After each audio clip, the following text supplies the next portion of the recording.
Well, first I'd like to thank the ownership and the management of the Winnipeg Jets for the opportunity. And I'm very, very excited to be here.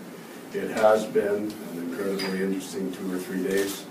I'm really, really looking forward to the puck dropping at 7 o'clock because that's something at least I understand. And very, very pleased to be here. I've had the opportunity over a lot of years to watch this team develop, being that we were close neighbors in the Southeast Division, and watched them play enough to be excited about the group. Clearly we have some areas to improve, and I'll pick through those when you get your opportunity to ask questions. So we'll throw it open. Very pleased to be here, excited for tonight. Are you a patient man, Paul? More than reasonably. I think there's a time for patience and there's a time for action. It's a funny word in hockey because we used it already once today, but we need to become a more patient hockey club. But that has nothing to do with passivity. You know, we need to be very aggressive, but patient in the understanding and confidence that we will play this way, we'll play one way, regardless of the adversity, and have the confidence then that we'll have success doing it. We need some patience in our game. How much better did This guy keeps getting ripped off, and I don't want to Can you just take us through the past 2 or 3 days and how that unfolded for you? It's the National Hockey League, so if you don't know a man, you know of him or somebody who does, and received a call from, I don't want to get my days mixed up here, received a call from Kevin after the Tampa game, but not that night or the next day, just as an introduction and to ask if I had interest in the hockey club, and I said absolutely, and that was pretty much it. There really wasn't much more, and for me, I was glad, because the decision, you know, in my mind, as somebody from the outside, I don't need to know those details, and we had a very good conversation, moved on to the next day, had another conversation after the game. I hadn't had the opportunity to see that game that night, had some travel issues, and was somewhere between Cincinnati and Toronto, watched them, but we eventually spoke and agreed. It was very, very quick, didn't take long, I wanted to be here. What are your impressions of this hockey club? My first one, to be honest with you, aside from anything else, just today, this is the first time that I've ever, as a coach, felt short. And that's a really, really nice feeling. I actually had to be on the ice and look up at a few guys, and that was a good thing. I like the speed and I like the youth more than anything else. There's a big team that can move, and it's a young team, so there's room to grow. My concerns are, and we should never introduce a negative, but I'll get to this now. Getting them to play a game that has a defensive component in it. For those players that have been here a long time, they haven't done it. I mean, you go back to the game that was played 4 and 5 years ago for some of these players, not in Winnipeg. And it's the same questions. It's the same things that they need to get better at. So getting them to do that in short order, which is what we need to do, that's the challenge here. And when we do that, then the confidence comes back. It's not a confident group. They're trying to pass the puck hard this morning, and maybe they got a little nervous because the new guy's on the ice.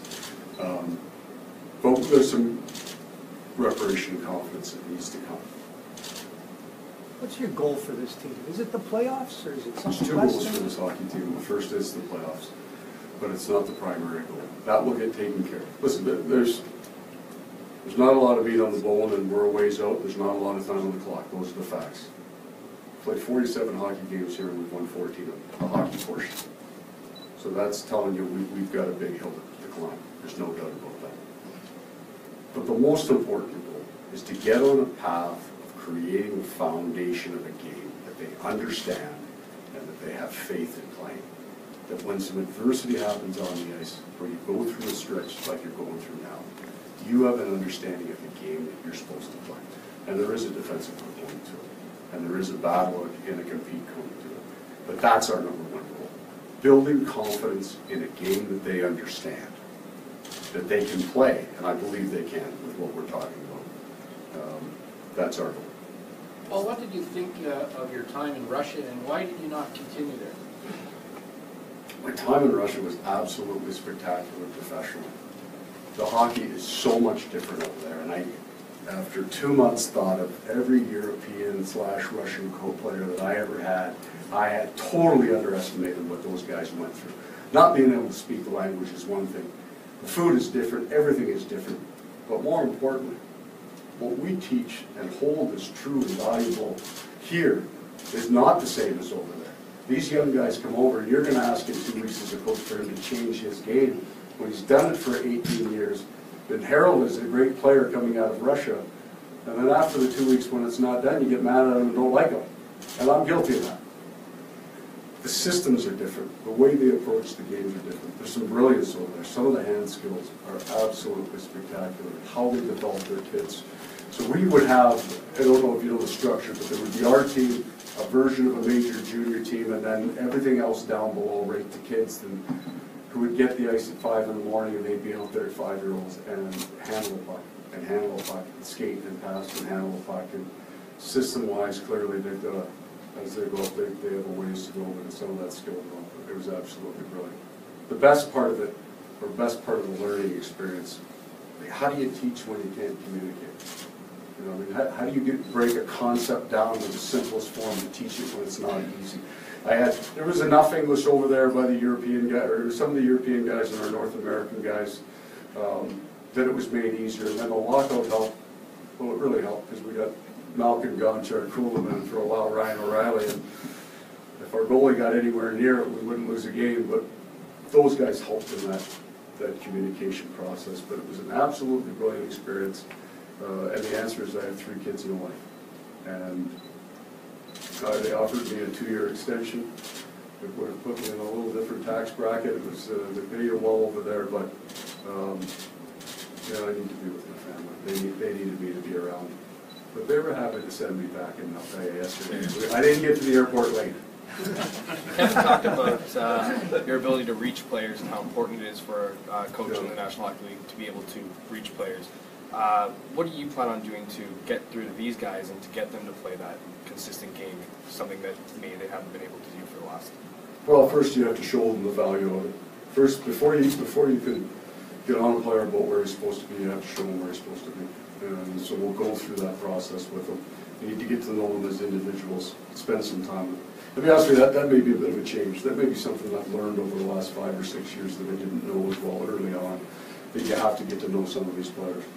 And motivation is different for each player. But at the end of the day, with this group, with what they're going through, they just want to get out of it. They want this to go away. They want the anger, the frustration by the fans. It's the same as the frustration in that locker room. They want to find a way out. It's the coaching staff's job not to lead that way out. Paul, what about the Jets? What is it about them that you wanted to be here so badly, as opposed to maybe another opportunity? The youth, size, and speed is the easiest way for me to sum that up. I like some of the pieces and some of the parts. And you've seen it in the games, where this team can look so dominant at points in time, and then you question where that goes. So it's there. We've got our challenges.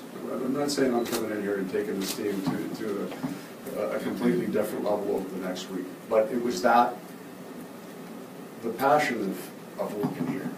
There's some great markets, don't get me wrong. But I'm sitting at the Toronto airport yesterday, and there's 2 14, 15-year-old Ringette player girls talking, and over the corner there's a TV talking about the coaching change, and off they go. And they're talking hockey, and they know what they're talking about. And then eventually got to when the next game was, and they couldn't figure out, and they were asking a bunch of people, and I said, it's Phoenix tomorrow night. And then they said, do you know who the new coach is? Yeah, I met him. So we introduced ourselves, and that's Canada. And the people, so polite, best of luck tomorrow night, best of luck tomorrow night. But I also know there's going to be an awful lot of passion in there. And they're going to want to win this game, and every darn one they drop the puck up. You seem to be a coach that likes the challenge of not just coming into a good team that's set and winning. You like the challenge of turning a team around. Is that true? Well, I've had pick your words, man. I'm used to having some challenges. You know, the underdog team that at very least fights like a dog. There have been too many years where we got within a point, but there weren't very many years where I walked away saying there was a whole lot more left on the table for that team. And had some teams, not unlike this, that had carrying guys in that locker room, blow the doors off it. and have a great run, because they came together and they found that passion. How much better do you think this team is than its record? This team is as good as its record, and no team is ever better than its record. Take those numbers and hold them to your heart, because we got what we earned. I'm talking about the roster. I know that we can be more effective if we can get everybody pulling on the same rope. A fair answer was my first one. I came here because I like some of the pieces here. I do believe there's some structure here. Size of the wings in the Western Conference is critical. It's there. We've got some people that can move the puck out of the middle of the ice, and that's an important part. It's getting our center ice and our back end to work together in our end of the ice, sorting some of those things out, realizing that we've got some pieces that are good, but they're going to need to fit better in a more defined role to be better. And that's the challenge. We need some people that know part of your job is shutting down. And we're going to get working on that in tonight's game. There's other pieces in where people fit, what position they're going to play that I got to sort through in the next little while. But I'm going to be patient with that too. So I won't use that word on you again. What will your experience in Toronto be worth to you here in another Canadian market? Well, I certainly wasn't surprised by the number of you when you walk in. I'm aware of, you know what, I'm trying to be flippant. I'm aware of the effect of this in the locker room. It's an understanding that you can't have until you work there. Now, I was, I don't know, probably 700 or 800 games into the National Hockey League. No, maybe not that many before I took that Leaf job. And there were a lot of days in the first 2 or 3 months that I didn't see that. I could not believe that. It took me a while to realize that when I say that Matt Sundin, he's not playing well, that's a 3-day scrum in his locker room. And then it's back, and then it's going to be ping pong games. So I have an appreciation of, there's this many in your room, there's not that many stories. So, and I understand that you need to put stuff out. I've worked in the media too, so I understand your daily grind with this. And that's a big part of it. I understand the pressure the players are under. So speaking of the pressure, what can you tell fans that they're going to see different on the ice tonight? Like, what are we going to see different on the ice tonight that we haven't? I'm going to be completely honest with you. Tonight, your guess is as good as mine. I mean, I've been here for 4 hours, so let's not think that this world is going to change by my grace alone. I can tell you this, just from being around, they want to make this better. They want to weigh out. You know, they want to drive, and I think they want some direction with how we're going to be able to do that. And we're going to work very hard day in and day out. You want me to tell you what we're working on first? It's going to be the defensive parts of our game. But I want to do it in a way that we don't come off the fact that we're sitting at around 11th in offense. We don't want to drop to 18th to go from 25th to 23rd on defense. We want to be able to do both. And to be a good team, you have to be able to do both. This is not, it's not even a systematic change. The D-zone coverage in most teams are a whole lot different. But the emphasis and the caring of competing with each other, that's what we're looking at. But the wand is not coming out here tonight. We're going to go, we're going to play absolutely as hard and as much passion as we possibly can and see if we've gotten better. And if we, tomorrow we come back to the rink and make sure we get better again. Are you What's your philosophy on goaltending? Maybe like stop the puck, Sarah. But is it, would you go with whichever goaltender is playing well at that point, or are you very much one that there's a starting goaltender? I played Archer Survey 72 games one year and didn't get committed. And in that same year, Kevin Weeks was the big part of the reason that we went to the Stanley Cup final. So I used them both. There is no hard and fast rule. We need a guy to step up. Don't care who it is, but I also know the guy who isn't getting the net tonight, I believe in him too. Like, I've seen them both play well. I've seen Pavel play some pretty spectacular games, as all as you have, but we need that one tonight. That being said, I'd like them not to have to play so well and win games. We're going to give these guys a chance. Coaches and goaltenders have the same performance. We need to both be good. And if either one of us isn't, if I can't put the structure in front of him, he can't win. And if he doesn't stop the puck, I can't win. So we're entwined, but I don't have a philosophy. You get a guy that's going, you can run him. But you can't leave another guy sitting for too long. Your thoughts on Dustin Bufflin, playing forward or defense? What do you prefer? I do truly believe that Dustin Bufflin can be a very, very big impact defenseman and positive impact defenseman from the people who are writing that down. I also believe he can be a very strong forward. I'm not changing it tonight because I don't want to be flip-flopping all over. I want to look at it, make a decision, and then run with it. I can tell you this, he handled that great. That's a tough situation that young man was put in, and he handled it. And his answer of whatever we need to do, and I believed it when he said it, was absolutely the answer I was hoping to hear. I believe in him in both positions. I'll find one for him. But at the end of the day, when Dustin Bufflin's playing as well as he's capable, he's fully confident and our team's going, there's going to be some nights he plays both because he can.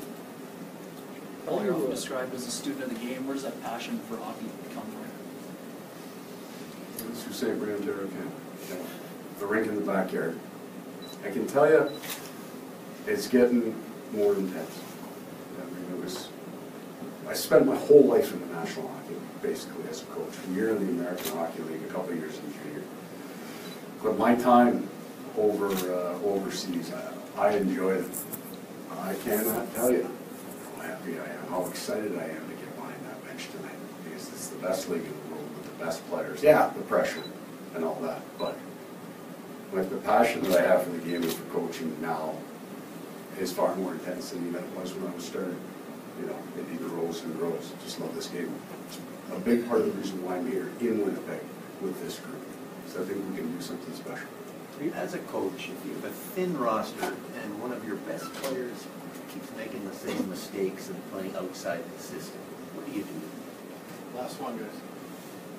That's a great question, because that's the challenge, right? It's easy to put a guy in the stands when he's on the fourth line, or it's even better when you can put a good player in the stands than the 9 other ones you got in your lineup. And then people will come in and say, hey, that guy's a tough coach, look who he put in the stands. But you're rolling those other guys off the bench, it's a little easier. Where do you draw that line? You have to have core values for what you believe in. And the players in that room will believe in those core values or they won't. And if they don't, then they can't be in the room. At the same time, my job is to motivate these guys. My job is to find a way to make them fit, to make them buy in. Really, one of the reasons that you're rarely going to hear me come out here and tell you how badly I thought a player played, and to use you as, go ask him. Most players and my jobs are combined. My job is to get them to play. So, will I put a guy in the stands? Sure. If I think it makes us better, either short-term or long-term. But I'm going to work with them for a while first. Before I get on them about what they're doing and where they're supposed to be, it's my job to tell them what to do and where to go.